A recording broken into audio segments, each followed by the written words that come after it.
Hello everyone, ayan, welcome back sa ating channel. Dito po sa video ito pag-aaralan po natin mga idol kung ano ba yung nakapaloob sa Article 5.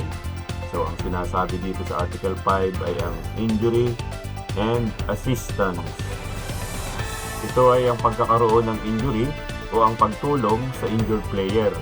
At ito ay batay sa FIBA Official Basketball Rules 2024. Ito ay nahahati sa Rules 5.1 hanggang 5.8.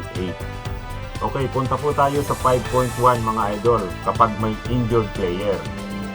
Kapag may injured player na nasaktan, maaaring ihinto ng referee ang laro kung kinakailangan, no? Hindi basta-basta hinihinto. Hindi po muna injury ay hinihinto na, hindi. So, kailan pwedeng huminto o ihinto ng referee, no? Okay, 5.2 tayo, 5.2.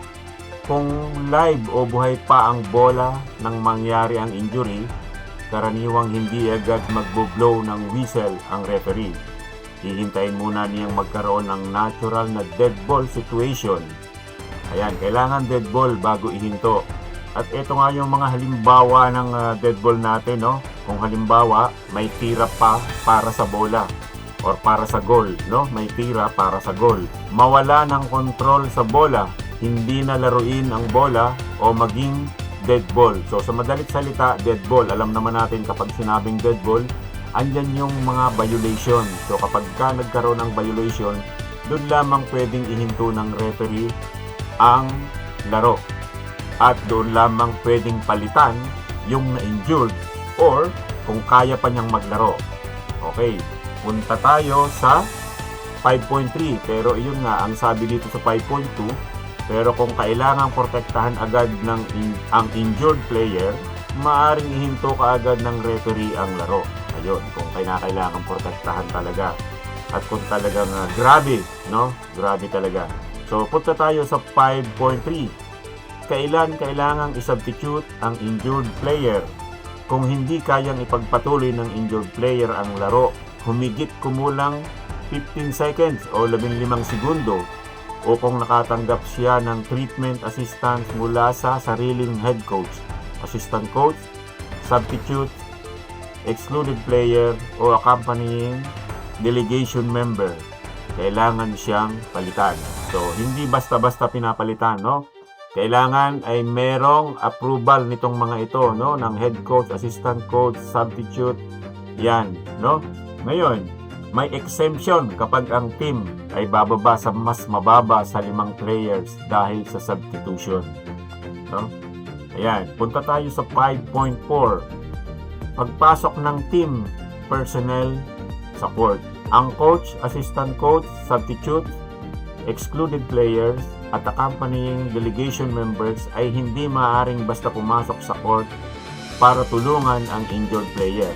Kailangan muna nila ng permission ng referee. Ayan para maiwasan natin ang technical dito, huwag basta-basta papasok mga idol. Punta tayo sa 5.5. Ang sinasabi sa 5.5, pagpasok ng doktor. Kapag dead ball na, maaring pumasok ang doktor sa court nang walang pahintulot ng referee kung sa medical judgment niya ay kailangan ng injured player ng agarang medical treatment. Ayun. Kapag ka dead ball na, ay pwede nang pumasok. Tandaan, kapag ka live ball at merong na-injury sa mga kasama nyo, huwag basta-basta papasok para maiwasan ang technical. Punta tayo sa bullet 5.6. Player na dumudugo o may open wound. Kung ang player ay dumudugo o may bukas na sugat, kailangan siyang isubstitute. Maaari lamang siyang bumalik kapag tumigil na ang pagdurugo at lubusang natakpan at secured ang sugat. Ayan, no? So, katulad halimbawa sa mga natapilok, no? Kailangan yung natapilok na yun, okay na siya. Hindi pwedeng pababalikin mo kaagad ng iika-ika pa. So, kailangan talaga secured. 5.7 tayo mga idol. Kung gumaling habang time out, ayan, ito yung sinasabi ko kanina na natapilok lang ng konti. Alam naman natin meron mga ganyan, no? Na iika-ika, minsan ay pinipilit, no? Ayan, sabi sa 5.7, kung gumaling ang injured player o tumigil ang pagdurugo habang may timeout.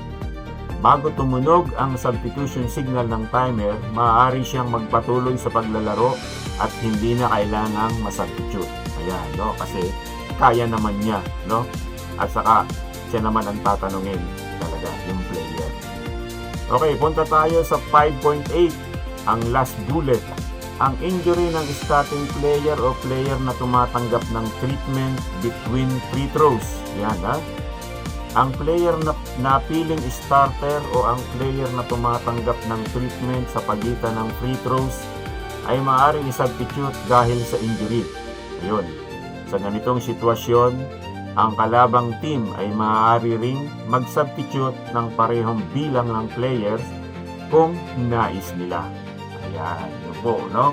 So, pwedeng mag-substitute at pwede ring mag-substitute yung kalaban. Ayan. Kung ilan yung pinalit nila, ganun din ang pwedeng ipalit. Ang dami na pwedeng ipalit ng kalaban.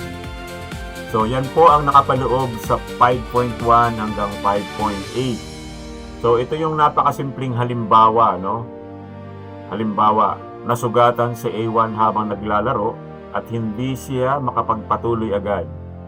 Kung tinulungan siya ng kanyang coach at pumasok ang coach sa court, itinuturing na nakatanggap si A1 ng assistant at kailangan siyang isubstitute. Maliban kung ang substitution ay mag-iiwan sa team na mas mababa sa 5 players. Pinakasimpleng tandaan, Article 5, Safety and Injured Player. Kapag may injury, kailangan protektahan ang player at kapag nakatanggap siya ng assistance, kung hindi makapagpatuloy agad, karaniwang kailangan siyang masubstitute. Yan po at maraming salamat muli. Magkita-kita tayong muli sa susunod na video.